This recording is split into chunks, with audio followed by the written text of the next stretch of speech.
Diskusyon. Ang bagong programa na inyong aabangan. Pagtalakay sa mga napapanahong isyu sa lipunan.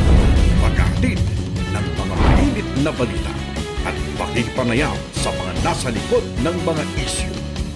Pusisa sa mga mahalagang usaping kinakaharap ng taong bayan. Kasama ang veteranong mamahayag sa lungsod ng Baguio, si Fred Yota.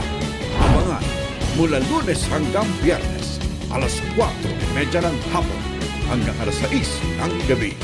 Dito sa Net25 Baguio.